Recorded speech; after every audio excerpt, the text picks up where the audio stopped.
Hi అండి. ఈరోజు మంచి పొడుపు కథతో మీ ముందుకు వచ్చేసాను. విత్తనము లేకుండా మొలిచేది ఏది? ప్రశ్న మరొకసారండి. విత్తనము లేకుండా మొలిచేది ఏది? తెలిస్తే కమెంట్ సెక్షన్లో తప్పకుండా కమెంట్ చేయండి ఫ్రెండ్స్. ప్రతి ప్రశ్నకు ఆన్సర్ చేసిన ప్రతి ఒక్కరికి నా కృతజ్ఞతలు. హాయ్ అండి, నమస్తే. నేను Jhansi. Welcome to our channel Jhansi cooking gardening vlogs. ఎలా ఉన్నారండి? అందరూ బాగున్నారా? నేనైతే చాలా బాగున్నాను. మీరు కూడా చాలా బాగుండాలని మనస్ఫూర్తిగా కోరుకుంటున్నాను. అన్ని యూస్ఫుల్ టిప్స్ అండి. వీడియో స్కిప్ చేయకుండా చివరి వరకు చూసి వీడియో నచ్చితే చిన్న లైక్ చేయండి ఫ్రెండ్స్. మీరు ఇచ్చే చిన్న లైక్ నా సపోర్టింగ్గా ఉంటుంది, మరికొంతమందికి రీచ్ అవుతుంది కాబట్టి ప్లీజ్ అండి లైక్ చేయడం మాత్రం మర్చిపోకండి ఫ్రెండ్స్. ఈ రోజు పెళ్లి రోజు, పుట్టినరోజు జరుపుకున్న ప్రతి ఒక్కరికి కూడా హార్ట్ఫుల్ కంగ్రాట్స్ అండి. Many more happy returns of the day. ఇలాంటి పెళ్లి రోజులు, పుట్టినరోజులు ఎన్నో జరుపుకోవాలని మనస్ఫూర్తిగా కోరుకుంటున్నాను. లేట్ చేయకుండా వీడియోలోకి అయితే వెళ్ళిపోదాం. ఫస్ట్ టిప్ని తెలుసుకుందాం. ఏదైనా ఒక బౌల్ తీసుకుని దానిలో ఒక 1 టీ స్పూన్ పసుపు తీసుకొని కొంచెం అయితే ఫెయిర్ అండ్ లవ్లీ తీసుకోవాలండి. అలానే మనం యూజ్ చేసుకునే ఫేస్ పౌడర్ ఉంటుంది కదండి, అది ఏ పౌడర్ అయినా ఒక 1/2 టీ స్పూన్ సుమారు వేసుకుంటే సరిపోతుంది. ఈ 3 కూడా బాగా మిక్సింగ్ చేయాలండి. ఈ 3 మిశ్రమాలని బాగా మిక్సింగ్ చేసి మన స్కిన్ పైన ఇలాగా రబ్ చేసి ఇలాగ అప్లై చేసామనుకోండి, చక్కగా మన స్కిన్ అనేది మంచి గ్లోయింగ్గా కనిపిస్తుందండి. మనం ఫంక్షన్కి వెళ్ళేటప్పుడు చక్కగా ఈ విధంగా మనం అప్లై చేసేసి ఒక 1 అవర్ మాత్రం అలా ఉంచేసి 1 అవర్ తర్వాత చక్కగా ఫేస్ వాష్ చేసుకున్నా కూడా, అలానే స్కిన్ పైన ఇలా అప్లై చేసి తర్వాత క్లీన్ చేసుకున్నా కూడా చక్కగా మనకి మంచి రిజల్ట్ అనేది కనిపిస్తుందండి. మనం న్యాచురల్గా ఇంట్లోనే ఇలాగా రూపాయి ఖర్చు లేకుండా ఇలా అయితే ప్రిపేర్ చేసుకొని మన స్కిన్ మంచి గ్లోయింగ్గా, మంచి బ్రైట్నెస్గా కనిపించేటట్లు చేసుకోవచ్చు. సో యూజ్ అవుతుంది అనుకుంటే ట్రై చేయండి. ఈ విధంగా బాగా రఫ్ చేసి ఇలా గట్టిగా రుద్దామనుకోండి, ఒక 1 అవర్ మాత్రం ఇలా ఉంచేసుకుని 1 అవర్ తర్వాత క్లీన్ చేసుకుంటే మన ఫేస్ అనేది మంచి గ్లోయింగ్గా కనిపిస్తుందండి. ఇప్పుడైతే చూసారా, మీకు వీడియోలో చూపిస్తున్నాను, చాలా బాగా వర్క్ అవుతుంది. సో యూజ్ అవుతుంది అనుకుంటే ట్రై చేయండి. టిప్ నెంబర్ 2, దోశలు పోసుకున్న తర్వాత దోశ పెనం కొంచెం సేపటి దాకా హీట్గానే ఉంటుంది కదండి. ఇలా మనం కందిపప్పును వేయించుకుని ఒక డబ్బాలో స్టోర్ చేసుకుంటే మనం పప్పు వండుకున్నప్పుడల్లా గ్యాస్ ప్రాబ్లం లేకుండా ఉంటుంది. అవసరాన్ని తీసుకుని యూజ్ చేసుకోవచ్చు. సో యూజ్ అవుతుంది అనుకుంటే ట్రై చేయండి. టిప్ నెంబర్ 3, జలుబు దగ్గు ఎక్కువగా ఉన్నప్పుడు ఇలా ట్రై చేయండి, చాలా బాగా వర్క్ అవుతుంది. నాప్కిన్ తీసుకొని ఒక స్పూన్ అయితే వాము తీసుకున్నానండి. అలానే 4-5 లవంగాలు అయితే తీసుకుని ఇలా అయితే ఏదైనా ఒక రబ్బర్ బ్యాండ్ ఉంటే వేసుకోవచ్చు, లేదంటే ఏదైనా థ్రెడ్ లాంటిది ఉంటే కట్టుకోవచ్చు. ఇలా ఊపిరి ఆడకుండా ఒక్కొక్కసారి జలుబు దగ్గు ఎక్కువగా ఉన్నప్పుడు ఇలా ఈ స్మెల్ చూసామనుకోండి, వీటి ఘాటుకి స్మెల్కి రిలీఫ్ అనేది త్వరగా అవుతుందండి. సో తప్పకుండా ట్రై చేయండి. ఈ టిప్ చాలా బాగా వర్క్ అవుతుంది. ఇలా బెడ్ మీద ఇలా పెట్టేసుకొని నైట్ పడుకునే ముందు ఇలాగా ఈ ఘాటు స్మెల్ చూసామనుకోండి, ఎటువంటి ఇబ్బంది లేకుండా ఉంటుంది. సో యూజ్ అవుతుంది అనుకుంటే ట్రై చేయండి. టిప్ నెంబర్ 4, నిమ్మ బద్దన అయితే ఒక బద్దను తీసుకొని ఇలా లవంగాల్ని అక్కడొకటి ఇలా గుచ్చేసుకొని మనకి ఇలా దోమలు వచ్చే దగ్గర ఆ ప్లేస్ దగ్గర ఇలా పెట్టామనుకోండి నిమ్మ బద్దని, వీటి ఘాటుకి కానీ స్మెల్కి కానీ దోమలు రాకుండా పారిపోతాయండి. ఇలా ట్రై చేయండి, చాలా బాగా వర్క్ అవుతుంది. నెగిటివ్ ఎనర్జీ అనేది కూడా ఉండదు. సో యూజ్ అవుతుంది అనుకుంటే ట్రై చేయండి. టిప్ నెంబర్ 5, ఇలా కొబ్బరి చెప్పులు అయితే మనం కొబ్బరి తీసిన తర్వాత చెప్పుల్ని పడేస్తూ ఉంటాం కదండి, అవి పడేయకుండా చక్కగా యూజ్ చేసుకోవచ్చు. ఇలా కొబ్బరి చెప్పును ఒక చెప్పును తీసుకుని దానిలో వెల్లుల్లి తీసేసిన తర్వాత వెల్లుల్లి పొట్టు అయితే ఉంటుంది కదండి, ఆ పొట్టును కొంచెం అయితే తీసుకోవాలి. బిర్యానీ ఆకును చిన్న ముక్కలుగా కట్ చేసుకొని ఇలా వేసేసుకొని కాఫీ పౌడర్ కానీ టీ పౌడర్ కానీ ఏదైనా ఒక స్పూన్ అయితే సరిపోతుందండి. ఇలా ఒక స్పూన్ అయితే వేసేసుకొని కర్పూరం బిళ్ళలు అయితే ఉంటాయి కదండి, అవి ఒక 2 తీసుకొని ఇలా మెత్తగా చిదిమేసుకుని ఆ పౌడర్ని అందులో వేసేసుకొని ఈవినింగ్ టైంలో ఇలాగా చక్కగా మనం ఇలా వెలిగించామనుకోండి, ఇంట్లో బెడ్రూమ్లో కానీ అలానే హాల్లో కానీ ఒక్కొక్కసారి దోమలు, మనం ఎంత జాగ్రత్తగా ఉన్నా దోమలు చేస్తూ ఉంటాయి కదండి, దోమలు రాకుండా ఉండాలంటే ఇలా ట్రై చేయండి, చాలా బాగా వర్క్ అవుతుంది. వీటి ఘాటుకి స్మెల్కి పొగ అయితే వస్తూ ఉంది కదండి, ఈ పొగకి వీటి ఘాటుకి స్మెల్కి దోమలు రాకుండా పారిపోతాయండి. ఇలా ట్రై చేయండి. ఈ టిప్ అయితే చాలా బాగా వర్క్ అవుతుందండి. రిజల్ట్ అనేది మీకే కనిపిస్తుంది. తప్పకుండా ట్రై చేయండి. టిప్ నెంబర్ 6, న్యూస్ పేపర్ అయితే చిన్న ముక్కలుగా కట్ చేసేసుకొని ఏదైనా ఒక బౌల్లో వేసేసుకోవాలండి. ఇలా ఏదైనా ఒక బౌల్లో వేసేసుకొని, ఇది ఎందుకా అని అనుకుంటున్నారండి, చెప్తాను చూడండి ఫ్రెండ్స్. ఈ విధంగా ఒక బౌల్లో అయితే కొన్ని వాటర్ అయితే తీసుకొని విమ్ జెల్ ఉంటుంది కదండి, విమ్ జెల్ కొంచెం అయితే వేసేసుకొని ఇందులో న్యూస్ పేపర్ అయితే మనం చిన్న ముక్కలుగా కట్ చేసుకుని ముందుగా పెట్టుకున్నాం కదండి, ఆ చిన్న ముక్కల్ని ఇలా ఈ వాటర్లో అయితే ఒక 5 మినిట్స్ వరకు ఇలా నానబెట్టేసుకుని తర్వాత మన గిన్నెలు ఇలాగా చక్కగా క్లీన్ చేసుకున్నాం అనుకోండి, గిన్నెలపై ఉన్నటువంటి జిడ్డు కానీ మరకలు కానీ ఈజీగా చక్కగా తొలగిపోతాయండి. ఈ విధంగా ట్రై చేయండి. మన స్క్రబ్బర్ పెట్టి ఎంత రుద్దినా కూడా ఒక్కొక్కసారి జిడ్డు అనేది పోదు కదండి, అలానే మరకలు కూడా పోకుండా అలానే ఉంటాయి.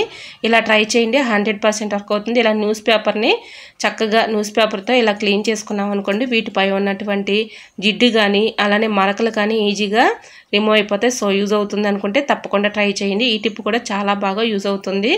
ఇలా స్క్రబ్బర్ కాకుండా న్యూస్ పేపర్తో ట్రై చేసి చూడండి, రిజల్ట్ అనేది మీకే కనిపిస్తుంది. సో యూజ్ అవుతుంది అనుకుంటే ట్రై చేయండి. ఇలా క్లీన్ చేసిన తర్వాత చూడండి, గిన్నెలు కానీ మనకి ఇలా గ్లాసులు కానీ జిడ్డు వాసన లేకుండా అలానే మనకి మరకలు కూడా ఉండవండి. గిన్నెలపై ఒక్కొక్కసారి మనం ఎంత క్లీన్ చేసుకున్నా కూడా ఒక్కొక్కసారి మరకలు వచ్చేస్తూ ఉంటుంది, జిడ్డు పోకుండా ఉంటుంది కదండి. అలా జిడ్డు మరకలు ఏమీ లేకుండా చక్కగా మనకి క్లీన్ అయిపోతాయండి. ఒకసారి ట్రై చేసి చూడండి, మన గిన్నెలు గ్లాసులు కానీ చక్కగా తలతల మెరిసిపోతాయి. సో యూజ్ అవుతుంది అనుకుంటే ట్రై చేయండి. టిప్ అయితే చాలా యూజ్ఫుల్గా ఉంటుంది. మరొక యూజ్ఫుల్ టిప్ తెలుసుకునే ముందు చిన్న రిక్వెస్ట్ అండి, మన ఛానల్ ఎవరైనా ఫస్ట్ టైం చూస్తున్నట్లయితే ప్లీజ్ అండి ప్రీవియస్ వీడియో చూసి మీకు నచ్చి కంటెంట్ ఉంది అనుకుంటేనే ఛానల్ని సబ్స్క్రైబ్ చేసుకోండి. చపాతీలు చేయాలంటే చాలా ఇబ్బంది పడుతూ కష్టపడుతూ ఉంటాం కదండి, చాలా సింపుల్గా ఈజీగా ఇలా ట్రై చేయండి, చాలా బాగా వర్క్ అవుతుంది. చపాతీ పీట లేకపోయినా అలానే కర్ర లేకపోయినా చాలా సింపుల్గా ఈజీగా ఇలా తయారు చేసుకోవచ్చండి. వీడియోని స్కిప్ చేయకుండా చివరి వరకు చూడండి, ఈ టిప్స్ మిస్ అవ్వకుండా ఉంటారు. ఇలా మిక్సీ జార్ అయితే తీసుకొని దాంట్లో 1 కప్ వరకు గోధుమ పిండిని అయితే తీసుకున్నాను.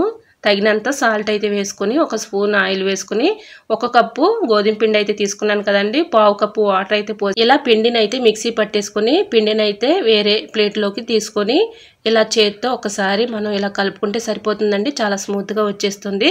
చాలా సింపుల్గా ఈజీగా మనం ఎక్కువగా కష్టపడే పని లేకుండా ఇలా మిక్సీ జార్లో వేసేసుకుంటే పిండి చక్కగా స్మూత్గా వచ్చేస్తుందండి. ఒక్కసారి మనం చేత్తో ఇలా కలుపుకుంటే సరిపోతుంది. ఇలా అయితే ముందుగా నేను చపాతీ కర్రకి ఎప్పుడైనా సరే కొంచెం అయితే ఆయిల్ అయితే వేస్తానండి. ఈ విధంగా పేపర్ ప్లేట్ అయితే పెడుతున్నాను చూడండి. మనకి పీట లేకపోయినప్పటికీ కూడా మనం ఇలా పేపర్ ప్లేట్లో పెట్టుకొని చపాతీని చాలా ఈజీగా సింపుల్గా చేసుకోవచ్చు. ఇలా అయితే పిండి కొంచెం అయితే వేసేసుకుని చపాతీ మనం ఎలా అయితే చేస్తామో ఆ విధంగా పేపర్ ప్లేట్లో కొంచెం అయితే పిండి అయితే వేసేసి ఇలాగ చపాతీని అయితే ప్రిపేర్ చేసుకోవాలి. చూసారా, ఈ విధంగా చాలా ఈజీగా సింపుల్గా ఇలా పేపర్ ప్లేట్ మీద చక్కగా చపాతీని అయితే తయారు చేసుకోవచ్చండి. మనం ఎక్కడికైనా బయటికి వెళ్ళినప్పుడు కూడా చపాతీ పీట కానీ కర్ర లేకపోయినప్పటికీ కూడా చాలా ఈజీగా ఒక పేపర్ ప్లేట్లో ఉన్నా సరిపోతుందండి. ఈ విధంగా మనం చపాతీ అయితే చక్కగా ప్రిపేర్ చేసుకోవచ్చు. ఇలా అయితే చపాతీని ప్రిపేర్ చేసి చూపించాను కదండి, ఇప్పుడు కర్ర లేకుండా ఎలా తయారు చేసుకోవాలనేది నీకు చూపిస్తున్నాను చూడండి. వీడియో స్కిప్ చేయకుండా చివరి వరకు చూసి వీడియో నచ్చితే ప్లీజ్ అండి చిన్న లైక్ ఇవ్వడం మాత్రం మర్చిపోకండి ఫ్రెండ్స్. మీరు ఇచ్చే చిన్న లైక్ నా సపోర్టింగ్గా ఉంటుంది, మరికొంతమందికి రీచ్ అవుతుంది కాబట్టి ప్లీజ్ అండి చివరి వరకు చూసి వీడియో నచ్చితే లైక్ చేయడం మాత్రం మర్చిపోకండి ఫ్రెండ్స్. ఇప్పుడు కర్ర లేకుండా పిండిని ఎలా చేయాలనేది చూపిస్తున్నానండి. ఆయిల్ ప్యాకెట్స్ అయిపోయిన తర్వాత పడేస్తూ ఉంటాం కదండి, చక్కగా వీటిని అయితే యూజ్ చేసుకోవచ్చు. ఆయిల్ ప్యాకెట్ని ఇలా సెదర్ పెట్టి కట్ చేసుకుంటే చూడండి ఆయిల్ అయితే ఎంత ఉందో. ఇలా ఆయిల్ చక్కగా మనకి ఎంతో కొంత ఉంటుంది కాబట్టి ఈ విధంగా ఆయిల్ ప్యాకెట్లో కొంచెం అయితే ఆయిల్ ఉంది కదండి, ఆయిల్ ప్యాకెట్ని పెట్టేసుకుని ఇప్పుడు చపాతీని అయితే ముద్దని దానిలో పెట్టేసి ఇలా పైన కూడా ఆయిల్ ప్యాకెట్ని ఇలా పెట్టానండి. ఒక గిన్నె తీసుకొని ఇలా చపాతీలాగా మనం ఒత్తుకున్నాం అనుకోండి, చక్కగా చపాతీలాగా వచ్చేస్తుందండి. ఈ విధంగా ట్రై చేయండి, చాలా బాగా వర్క్ అవుతుంది. ఇలా ఎన్ని చపాతీలు అయినా కర్ర లేకపోయినా పీట లేకపోయినా మనం ఎక్కడికైనా బయటికి వెళ్ళాల్సి వచ్చినప్పుడు కూడా ఈ విధంగా ట్రై చేయండి, చాలా బాగా వర్క్ అవుతుంది. ఈ విధంగా మనకి షేప్ సరిగ్గా రాలేదు అనుకున్నప్పుడు ఇలా మన ఇంట్లో చిన్న చిన్న గిన్నెలు కానీ ఇలాంటి లోటాలు కానీ ఉంటాయి కదండి, ఇలా ఈ విధంగా చపాతీని మనం చిన్నగా మనం పూరీలాగా తయారు చేసుకోవచ్చు, చపాతీలాగా అయినా వేసుకోవచ్చు అండి. ఈ విధంగా షేప్ అయితే చూసారా ఎంత చక్కగా కరెక్ట్గా వచ్చిందో, చాలా పలచగా అయితే వచ్చిందండి. చక్కగా ఈ విధంగా ట్రై చేయండి, చాలా బాగా వర్క్ అవుతుంది. చపాతీ పీట లేకపోయినా చపాతీ కర్ర లేకపోయినా చాలా ఈజీగా సింపుల్గా ఇలా ప్రిపేర్ చేసుకోవచ్చండి. మరొకసారి మీకు చూపిస్తున్నాను చూడండి. ఈ విధంగా అయితే ఆయిల్ ప్యాకెట్ పైన ఇలాగా చపాతీ పిండి ముద్దను పెట్టేసి ఇలాగ మళ్ళీ కూడా కవర్ వేసేసి గిన్నెతో ఇలాగ చపాతీలాగా ఇలా ఒత్తుకున్నాం అనుకోండి, చపాతీలాగా వస్తుంది. మళ్ళీ మనకి షేప్ సరిగ్గా రాలేదు అనుకున్నప్పుడు ఇలా లోటా కానీ చిన్న గిన్నెలు కానీ మన ఇంట్లో ఉంటూ ఉంటాయి కదండి, ఆ గిన్నెతో ఇలాగా మనం చక్కగా ఫ్రెష్ చేస్తే ఇలా చపాతీలాగా వచ్చేస్తుంది. చూసారా, ఇలా లోటాకి అయితేనే అంటుకుపోతుందండి. ఈ విధంగా చపాతీ చాలా ఈజీగా సింపుల్గా చేసుకోవచ్చండి.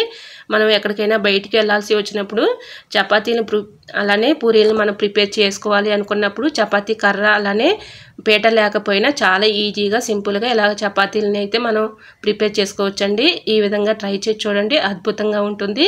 సో యూజ్ అవుతుంది అనుకుంటే తప్పకుండా ట్రై చేయండి. ఇలా చపాతీలాగా ప్రిపేర్ చేసుకున్న తర్వాత మీకు స్టవ్ ఆన్ చేసి మీకు కాల్చి చూపిస్తాను చూడండి. చాలా ఈజీగా సింపుల్గా చపాతీలు అయితే పొంగుతూ వస్తాయండి. నిజంగా చెప్తున్నాను, నేను ఇలా ట్రై చేసిన తర్వాత నాకు చపాతీలు చాలా బాగా వచ్చాయండి. మీకు లైవ్లోనే చూపిస్తున్నాను చూడండి. ఇప్పుడైతే స్టవ్ అయితే ఆన్ చేసి పెనం పెట్టుకొని దానిపైన చపాతీ వేసి చూపిస్తున్నాను చూడండి. చక్కగా పొంగుతూ వస్తాయండి. కొంచెం అయితే ఆయిల్, ఇలా కొంచెం ఆయిల్ వేసుకుంటే సరిపోతుందండి. ఇలా రెండు పక్కల కూడా కాల్చుకొని ఇలా తిన్నామనుకోండి మనం చాలా ఈజీగా సింపుల్గా చపాతీని పూరీని ప్రిపేర్ చేసుకోవచ్చు. ఇలా ఎన్ని చపాతీలు అయినా కూడా చాలా ఈజీగా సింపుల్గా చేసేసుకోవచ్చు అండి. అది కర్ర పీట లేకపోయినా చాలా ఈజీగా సింపుల్గా ప్రిపేర్ చేసుకోవచ్చు. సో యూజ్ అవుతుంది అనుకుంటే తప్పకుండా ట్రై చేయండి. ఇప్పుడు చపాతీ మీకు లైవ్లోనే చూపిస్తున్నాను చూడండి. చాలా స్మూత్గా చూడండి, చాలా మెత్తగా ఉన్నాయండి చపాతీలు కూడా ఇలా పొరలు పొరలుగా వచ్చాయి. సో యూజ్ అవుతుంది అనుకుంటే తప్పకుండా ట్రై చేయండి. ఈ టిప్ చాలా బాగా యూజ్ అవుతుంది. ఇలా చిన్నగా ప్రిపేర్ చేసినటువంటి చపాతీలను కూడా కాల్చి చూపిస్తున్నాను చూడండి. చాలా చక్కగా వచ్చాయండి. మనకి పల్చగా ఉండి త్వరగా కాలుతుంది. మనకి ఎటువంటి ఎఫెక్ట్ అనేది కూడా ఉండదు. సో యూజ్ అవుతుంది అనుకుంటే ట్రై చేయండి. ఈ టిప్ చాలా బాగా యూజ్ అవుతుంది. టిప్ నెంబర్ 8, ఆనియన్ని ఇలా స్టవ్ మీద కాల్చి చూడండి, మీరు ఆశ్చర్యపోతారు. ఈ టిప్ తెలుసుకునే ముందు చిన్న రిక్వెస్ట్ అండి, మన ఛానల్ ఎవరైనా ఫస్ట్ టైం చూస్తున్నట్లయితే ప్లీజ్ అండి ప్రీవియస్ వీడియో చూసి మీకు నచ్చి కంటెంట్ ఉంది అనుకుంటేనే ఛానల్ని సబ్స్క్రైబ్ చేసుకోండి. వీడియో నచ్చితే ప్లీజ్ అండి చిన్న లైక్ ఇవ్వడం మాత్రం మర్చిపోకండి ఫ్రెండ్స్. మీరు ఇచ్చే చిన్న లైక్ నాకు సపోర్టింగ్గా ఉంటుంది, మరికొంతమందికి రీచ్ అవుతుంది కాబట్టి ప్లీజ్ అండి లైక్ చేయడం మాత్రం మర్చిపోకండి ఫ్రెండ్స్. గ్యాస్ స్టవ్ ఒక్కొక్కసారి గ్యాస్ మనకి సైడ్న ఎక్కువగా గ్యాస్ వేస్ట్ అయిపోతూ ఉంటుంది కదండి. మంట కూడా సైడ్లను ఎక్కువగా మంట వచ్చేస్తూ ఉంటుంది. దీనివల్ల మనకి గ్యాస్ చాలా వరకు కూడా వేస్ట్ అయిపోతూ ఉంటుంది కదండి. అలా వేస్ట్ కాకుండా ఉండాలంటే ఇలా ట్రై చేయండి. గ్యాస్ బర్నర్ లోపల పౌడర్ లాగా ఉంటుంది కదండి. ఆ పౌడర్ ఉండటం వల్ల ఇలాగా మనకి బర్నర్కు ఉన్నటువంటి హోల్స్ ఒక్కోసారి బ్లాక్ అయిపోతూ ఉంటాయండి. దానివల్ల సైడ్న ఎక్కువగా మంట వచ్చే ఛాన్స్ అయితే ఉంటుంది కాబట్టి ఈ విధంగా ట్రై చేయండి. ఆనియన్ని ఇలా కట్ చేసేసుకొని బర్నర్ని ఇలాగా క్లీన్ చేసుకున్న తర్వాత వాటర్తో క్లీన్ చేసిన తర్వాత ఏదైనా ఒక కాటన్ క్లాత్ తీసుకొని తేమ లేకుండా ఇలాగ ఆరిపెట్టేసుకొని తర్వాత స్టవ్ ఆన్ చేసి చూపిస్తున్నాను చూడండి. గ్యాస్ ఎక్కడ కూడా ఎక్కువ మంట లేకుండా సైడ్లన వేస్ట్ అవ్వకుండా ఉంది. సో ఇలాగా ఆనియన్ పెట్టి క్లీన్ చేసి చూడండి, మీకే రిజల్ట్ అనేది కనిపిస్తుంది. గ్యాస్ కూడా చాలా వరకు ఆదా చేసుకోవచ్చు. సో యూజ్ అవుతుంది అనుకుంటే టిప్ నెంబర్ 9, చాకులు ఒక్కొక్కసారి షార్ప్నెస్ తగ్గిపోతూ ఉంటాయి కదండి, సరిగా కట్ అవ్వవు కదా కూరగాయలు కట్ చేసుకున్నప్పుడు. ఇలా ట్రై చేసి చూడండి, 100% వర్క్ అవుతుంది. ఇలాగ మన ఇంట్లో పెంగాని కప్పులు అయితే ఉంటాయి కదండి, పెంగాని కప్పును బ్యాక్ సైడ్ ఇలా తిప్పేసి ఇలా చాకును రఫ్ చేసి ఒక 5 minutes ఇలా రుద్దామనుకోండి మంచిగా షార్ప్నెస్ పెరుగుతుంది. కూరగాయలు కటింగ్ చేసుకున్నా కూడా చాలా బాగా కట్ అవుతాయి. సో యూజ్ అవుతుంది అనుకుంటే ట్రై చేయండి. టిప్ నెంబర్ 10, ఎగ్స్ ఆయిల్లో వేయించుకునేటప్పుడు ఒక 1 టీ స్పూన్ పసుపు, ఒక 1 టీ స్పూన్ సాల్ట్ వేసుకున్నాం అనుకోండి. సాల్ట్ వేయటం వల్ల ఆయిల్ పీల్చుకోకుండా ఉంటుంది, అలానే పసుపు వేయటం వల్ల కలర్ఫుల్గా ఉంటాయండి. ఈ విధంగా ట్రై చేయండి. ఎగ్స్ వేయించుకునేటప్పుడు పసుపు అలానే సాల్ట్ వేసుకుంటే కలర్ఫుల్గా కనిపిస్తాయి, ఆయిల్ పీల్చకుండా ఉంటాయి. సో యూజ్ అవుతుంది అనుకుంటే తప్పకుండా ట్రై చేయండి. టిప్ నెంబర్ 11, బల్లులు బొద్దింకలతో చాలా విసిగిపోతూ ఉంటాం కదండి. చాలా ఈజీ ఏలో ఈ చిట్కాని అయితే ఫాలో అయిపోండి, 100% వర్క్ అవుతుంది. ఎన్నో జల్లులని బొద్దింకలకు కానీ బల్లులకు కానీ ఎక్కువగా వాడు ఉంటాం కదండి. ఎటువంటి ఇబ్బంది ఏమీ లేకుండా ఇలా ట్రై చేయండి, చాలా బాగా వర్క్ అవుతుంది. ఇలా ఏదైనా ఒక బౌల్ తీసుకొని ఒక ట్యాబ్లెట్ని అయితే తీసుకోవాలండి. అది ఏ ట్యాబ్లెట్ అయినా పర్లేదు, ఇలా ఒక ట్యాబ్లెట్ అయినా తీసుకోండి. మన ఎక్స్పైరీ ట్యాబ్లెట్లు అయితే ఉంటూ ఉంటాయి కదండి మన ఇంట్లో, అదైనా తీసుకోవచ్చు. లేదంటే మనకి మామూలుగా మనం యూజ్ చేసుకునే ట్యాబ్లెట్స్ అయినా ఏదైనా ఒక ట్యాబ్లెట్ అయితే తీసుకొని ఇందులో కొన్ని వాటర్ అయితే పోసుకొని ఒక 1 టీ స్పూన్ పసుపు అయితే వేసుకోవాలండి. ఇలా ఈ రెండు కూడా వేసాం కదండి, కొన్ని వాటర్ అయితే పోసి ఇలాగ స్పూన్ పెట్టి మొత్తం కరిగేలాగా ఇలాగ కరగబెట్టుకొని ఏదైనా ఒక స్ప్రే బాటిల్లో పోసుకోవాలండి. ఇది చాలా బాగా వర్క్ అవుతుంది. నైట్ టైంలో మనం గిన్నెలు కడిగేసిన తర్వాత గ్యాస్ స్టవ్ దగ్గరికి ఎక్కువగా వస్తూ ఉంటాయి కదండి బల్లులు బొద్దింకలు. అలా వచ్చినప్పుడు ఇలాగ నైట్ టైంలో గిన్నెలు కడిగేసిన తర్వాత గ్యాస్ స్టవ్ దగ్గర, కిచెన్ సింక్లో, అలానే విండోస్ దగ్గర, అలానే బొద్దింకలు బల్లులు ఏ ప్లేసులో ఎక్కువగా తిరుగుతున్నాయో ఆ ప్లేసులో ఇలా కొంచెం స్ప్రే చేసామనుకోండి వీటి ఘాటుకి కానీ స్మెల్కి కానీ రాకుండా ఉంటాయి.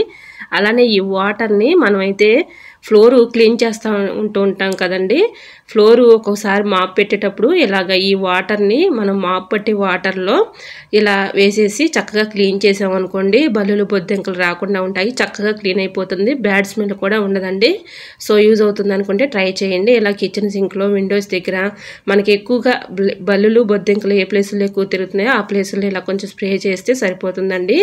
ఇలా కొన్ని వాటర్ అయితే మిగిలిపోయాయి కదండి, కొన్ని వాటర్లో మళ్ళీ కొంచెం అయితే వాటర్ పోసేసి ఇలా కర్పూరం బిళ్ళలు అయితే ఉంటాయి కదండి, కర్పూరం బిళ్ళలు కూడా ఒక 3 తీసుకుని ఇందులో వేసుకుని బాగా కరగబెట్టుకొని ఈ వాటర్లో కాటన్ క్లాత్ని ఇలా ముంచి గట్టిగా వాటర్ లేకుండా పిండుకొని ఇలాగ ప్లాస్టిక్ బూజు గడికి ఈ కాటన్ క్లాత్ని గట్టిగా అంటే కింద పడకుండా గట్టిగా ఒక థ్రెడ్ లాంటిది ఇలా ముడి వేసేసుకొని మనకి మూలలో ఉన్నటువంటి బూజుని అయితే దులుపుతూ ఉంటాం కదండి, ఇలా క్లాత్ని అయితే ఇలా చుట్టుకొని మనం మూలలో ఉన్నటువంటి బూజుని అయితే ఇలా దులుపుకుంటూ ఉంటాం కదండి. నెలల తరబడి బూజు కూడా త్వరగా పట్టదండి. అలానే బల్లులు బొద్దింకలు వీటి ఘాటుకి కానీ స్మెల్కి కానీ రాకుండా ఉంటాయండి. ఇలా ట్రై చేసి చూడండి, రిజల్ట్ అనేది మీకే కనిపిస్తుంది. సో యూజ్ అవుతుంది అనుకుంటే ట్రై చేయండి. మరొక యూజ్ఫుల్ టిప్ తెలుసుకునే ముందు చిన్న రిక్వెస్ట్ అండి, మన ఛానల్ ఎవరైనా ఫస్ట్ టైం చూస్తున్నట్లయితే ప్లీజ్ అండి ప్రీవియస్ వీడియో చూసి మీకు నచ్చినట్లయితే తప్పకుండా ఛానల్ని సబ్స్క్రైబ్ చేసుకోండి. గ్యాస్ స్టవ్ కింద ఇలా 2 ప్లేట్లు పెట్టుకున్నాం అనుకోండి, పాలు కానీ టీ కానీ పొంగిపోయినప్పుడు అందులో పడిపోతాయి కాబట్టి మనం అస్తమానం క్లీన్ చేసే పని ఉండదు. టిప్ నెంబర్ 13, చింతపండు పాడవకుండా ఎక్కువ రోజులు స్టోర్ ఉండాలంటే ఇలా ట్రై చేయండి. చింతపండు ట్రైలో ఇలాగా న్యూస్ పేపర్ని అయితే అడుగుని వేసుకొని దానిపైన చింతపండుని వేసుకొని దానిపైన ఉన్నటువంటి ఏనలు అయితే ఇలాగ వేరేసేసుకున్న తర్వాత ఎండిమిర్చిని తీసుకొని ఇలా సెజ్జర పెట్టి కట్ చేసి సీడ్స్ అందులో వేసుకున్నాం అనుకోండి, వీటి ఘాటుకి స్మెల్కి పురుగు రాకుండా ఎక్కువ రోజులు చింతపండు స్టోర్ ఉంటుందండి. సో తప్పకుండా ట్రై చేయండి. మరొక యూస్ఫుల్ టిప్ తెలుసుకునే ముందు చిన్న రిక్వెస్ట్ అండి, ఈ టిప్స్ అన్నింటిలో ఏదో ఒక టిప్ యూజ్ అవుతుంది అనుకుంటే ప్లీజ్ అండి చిన్న లైక్ ఇవ్వడం మాత్రం మర్చిపోకండి ఫ్రెండ్స్. దోశలు హోటల్ స్టైల్లో క్రిస్పీగా రావాలి అంటే ఇలా ట్రై చేయండి. ఇలాగ మనం దోశలు వేసుకునేటప్పుడు పప్పుని అయితే ఇలా నానబెట్టుకొని చూడండి, 100% చక్కగా వస్తాయి దోశలు అయితే. ఇలాగ 1 గ్లాసు మినపగుళ్ళు అయితే తీసుకొని 1 గ్లాసు మినపగుళ్ళకి 2 గ్లాసులు రైస్ని అయితే తీసుకొని దాంట్లో కొంచెం కందిపప్పు 1 స్పూను, మెంతులు 1 స్పూను వేసేసుకొని ఇలాగ మొత్తం కడిగేసుకున్న తర్వాత పిండి పట్టుకుంటే మనకి దోశల పిండి చక్కగా చాలా బాగా వస్తుందండి. దోశలు వేసుకున్నా కూడా చాలా క్రిస్పీగా ఉంటాయి. హోటల్ స్టైల్లో మనకి దోశలు ఎలా వస్తాయో ఆ విధంగా చక్కగా దోశలు అయితే వస్తాయండి. సో యూజ్ అవుతుంది అనుకుంటే ట్రై చేయండి. టిప్ నెంబర్ 15, కిచెన్ సింక్లో మనం అస్తమానం ఏదో ఒకటి గిన్నెలు క్లీన్ చేస్తూ ఉంటాం కదండి, ఒక్కొక్కసారి నలకలు అడ్డం పడిపోయి సింక్ అయితే బ్లాకేజ్ అవుతూ ఉంటుంది కదండి. అలా బ్లాకేజ్ అవ్వకుండా ఉండాలంటే ఇలా ట్రై చేయండి. గిన్నెలు కడిగిన తర్వాత ఇలా నలకల్ని సిజర్ పెట్టి ఇలా తీసేసుకున్నాం అనుకోండి, సింక్ ఎప్పటికప్పుడు మనం ఇలా నలకలు తీసేసుకున్నాం అనుకోండి బ్లాకేజ్ అవ్వకుండా ఇలానే ఉంటుంది. సో యూజ్ అవుతుంది అనుకుంటే ట్రై చేయండి. ఐ హోప్ ఈ టిప్స్ అన్నీ మీకు నచ్చాయి అనుకుంటున్నా. నచ్చితే మాత్రం ప్లీజ్ అండి వీడియో లైక్ చేసి మీ ఫ్రెండ్స్ అండ్ రిలేటివ్స్ షేర్ చేయండి. ఈ టిప్స్ అన్నిటిలో ఏ టిప్ అయితే మీకు యూజ్ఫుల్గా ఉందో, ఏ టిప్ అయితే బాగా నచ్చిందో తప్పకుండా కమెంట్ సెక్షన్లో కమెంట్ చేయడం మాత్రం మర్చిపోకండి ఫ్రెండ్స్. ఇంతవరకు నా ఛానల్ని ఎంతగానో ఆదరించి సపోర్ట్ చేసి సబ్స్క్రైబ్ చేసిన ప్రతి ఒక్కరికి కూడా నా హృదయపూర్వక ధన్యవాదాలు తెలియజేసుకున్నానండి. ఇలానే సపోర్ట్ చేయండి. రోజు కూడా మంచి మంచి టిప్స్ అయితే షేర్ చేస్తూ ఉంటాను. ఈరోజు అడిగిన పొడుపు కథ క్వశ్చన్ కూడా ఆన్సర్ తెలిస్తే తప్పకుండా కమెంట్ సెక్షన్లో కమెంట్ చేయండి ఫ్రెండ్స్. ప్రతి క్వశ్చన్కు ఎంతగానో రెస్పాండ్ అయ్యి కరెక్ట్ ఆన్సర్లు పంపిస్తున్న ప్రతి ఒక్కరికి కూడా నా ధన్యవాదములు తెలియజేసుకుంటున్నానండి. ఫస్ట్ టైం మన ఛానల్ ఎవరైనా చూస్తుంటే ప్లీజ్ అండి ప్రీవియస్ వీడియో చూసి మీకు నచ్చితేనే ఛానల్ని సబ్స్క్రైబ్ చేసుకోండి. ఓకేనండి, మరికొన్ని టిప్స్తో మళ్ళీ మీ ముందుకు వచ్చేస్తానండి. అంతవరకు బాయ్. అందరూ బాగుండాలి, అందులో నేను ఉండాలని ఆశిస్తూ నేను మీ ఝాన్సీ. Thanks for watching.